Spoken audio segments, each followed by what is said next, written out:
Welcome back to our channel, your premier destination for the absolute deepest dives into Genoa City's most gripping, high-stakes dramas. Today is a fantastic day to unpack the latest psychological warfare unfolding on the young and the restless.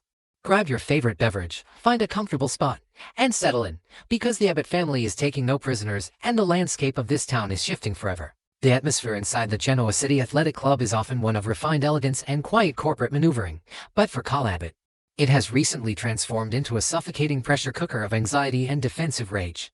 Carl has been carrying the immense, crushing weight of the Abbott family legacy squarely on his shoulders, acting as the sole heart and protector for a father who is currently spiraling into an abyss of emotional and financial devastation.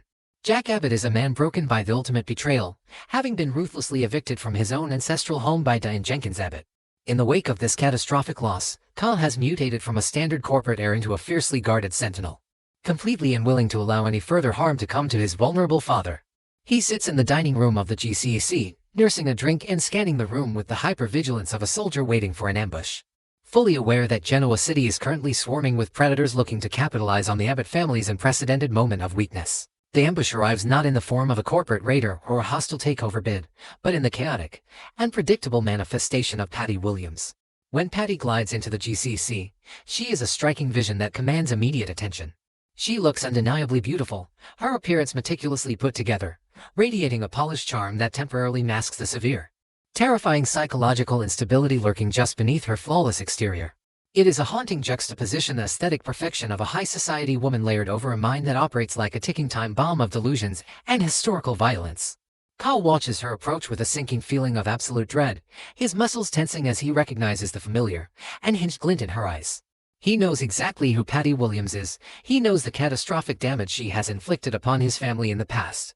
And he knows that her sudden presence in his immediate vicinity is a harbinger of absolute disaster. Patty does not waste time with pleasantries. She slides into Carl's orbit with a terrifyingly casual demeanor and immediately launches into a breathless, obsessive monologue about Jack Abbott.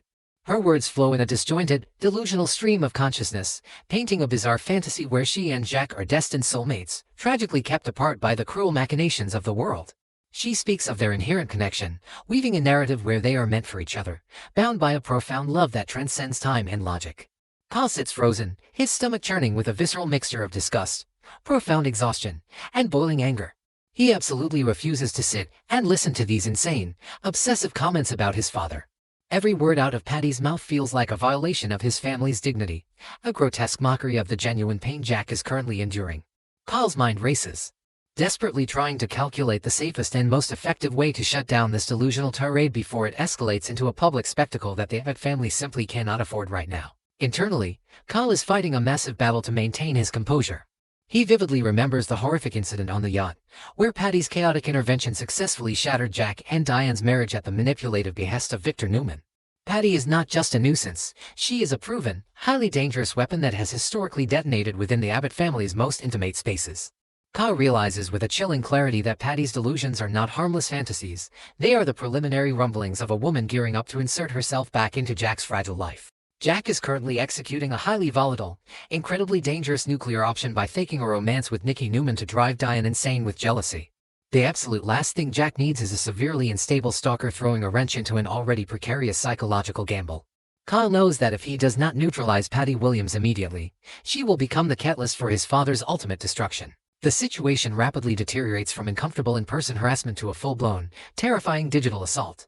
Patty, realizing that Carl is acting as an impenetrable wall between her and Jack, decides to change her tactics and escalate the psychological warfare. Carl's phone begins to buzz relentlessly with a barrage of anonymous text messages. The messages are not just chaotic ramblings, they are highly specific, deeply threatening ultimatums that strike at the very heart of the Abbott family's current survival strategy. The anonymous texts explicitly threaten to expose the absolute truth about Jack and Nikki's relationship directly to Diane Jenkins Abbott. Patty has somehow deduced or discovered that the romantic reunion between Jack and Nikki is a carefully orchestrated sham, a theatrical performance designed solely to manipulate Diane and Victor. The realization that Patty holds this explosive secret sends a jolt of pure adrenaline and terror straight through Carl's veins. The stakes of these anonymous threats are astronomically high, and Kyle understands the devastating implications immediately. Jack's entire strategy to reclaim his power, his home, and his dignity relies entirely on Diane believing that he has genuinely moved on with her ultimate historical rival, Nikki Newman. If Diane discovers that the romance is a fake, the illusion shatters instantly. Diane would not only retain her stolen Abbott mansion and her smug, victorious arrogance, but she would also gain the ultimate upper hand. Knowing that Jack is so desperate and pathetic that he resorted to a pathetic charade, Jack's ego, his reputation, and his mental health would be irrevocably destroyed. Patty Williams is holding a lit match over the Abbott family's final barrel of gunpowder, and she is giggling at the prospect of dropping it. Kyle realizes that traditional methods of conflict resolution, reasoning, pleading, or even calling the local authorities will be completely ineffective against a woman who thrives on chaos and operates outside the boundaries of rational consequence. Pushed to the absolute brink of his endurance, Kyle experiences a profound, chilling epiphany. He looks around at the current state of corporate and personal warfare in Genoa City and realizes that the rules of engagement have fundamentally changed. He observes the terrifying, inescapable trap that Victor Newman has recently sprung on Phyllis Summers. Victor did not rely on traditional blackmail. He utilized highly advanced, cutting-edge AI technology to fabricate flawless, irrefutable deepfake evidence of Phyllis committing federal crimes. Victor's methodology was cold, calculated, and utterly ruthless, leaving Phyllis with absolutely no room to maneuver and forcing her to choose between surrendering her empire or rotting in a federal penitentiary. Kyle, standing in the shadow of his father's ruin, realizes that to defeat a monster like Patty Williams, he must abandon his moral high ground and embrace the dark, monstrous tactics of his family's greatest enemies. He decides, with a terrifying sense of calm, to borrow a page directly from the Victor Newman playbook. Kyle's descent into this dark, Machiavellian methodology is swift and uncompromising. He leverages his extensive corporate resources, his wealth, and his deep connections to access the same caliber of artificial intelligence technology that Victor used against Phyllis. Kyle is no longer acting as a reactive, defensive son. He has transformed into a proactive, ruthless operator, meticulously forging a weapon of total psychological destruction. He spends hours feeding data, voice samples, and visual references into the AI program, carefully crafting a narrative that is both entirely fabricated and devastatingly plausible. He generates flawless audio recordings of Patty's voice, hyper-realistic deepfake videos, and meticulously forged financial documents. The narrative he constructs is brilliant in its simplicity and its severity. The AI evidence clearly depicts Patty Williams actively engaging in a sophisticated extortion ring, blackmailing high-ranking Genoa City municipal officials for massive sums of money. The sheer brilliance of Kyle's trap lies in its undeniable believability. Patty Williams has a long, documented history of severe criminal behavior, psychiatric instability, and violent manipulation. If this evidence were to land on the desk of the newly reinstated district attorney, Christine Blair-Romalotti, the authorities would not hesitate for a single second to believe it. Given Patty's past, no judge or jury would question the authenticity of the recordings. Kyle has effectively weaponized Patty's own chaotic history against her, creating the final nail in a coffin she built herself years ago. He reviews the fabricated evidence on his secure tablet, feeling a cold, dark satisfaction wash over him. The files are perfect. They are an inescapable, federal-level death sentence for Patty's freedom. Kyle Abbott has successfully forged a weapon that will not just scare Patty away, but will absolutely break her spirit and force her into permanent submission. With the trap fully set and the weapon loaded, Kyle orchestrates the final confrontation. He tracks Patty down to Chancellor Park, a location that offers a stark, chilling contrast to the brutal psychological execution he is about to perform. The park is bathed in soft sunlight, the leaves rustling gently in the breeze, innocent bystanders walking their dogs and enjoying the day. It is a picture of serene, idyllic Midwestern life, serving as the backdrop for one of the darkest, most ruthless maneuvers Kyle has ever executed. He spots Patty sitting on a bench, looking deceptively peaceful, entirely unaware of the catastrophic storm that is about to make landfall on her life. Kyle approaches her not with the frantic anger of a stressed son, but with the measured, predatory gait of an apex predator who has successfully cornered its prey. Kyle steps into Patty's line of sight, blocking out the sun. When she looks up, expecting to deliver another round of chaotic taunts or delusional romantic fantasies about Jack, the words die in her throat. The look in Kyle's eyes is something she has never seen before. It is devoid of empathy, devoid of frustration, and completely devoid of mercy. He does not raise his voice. He does not make a scene.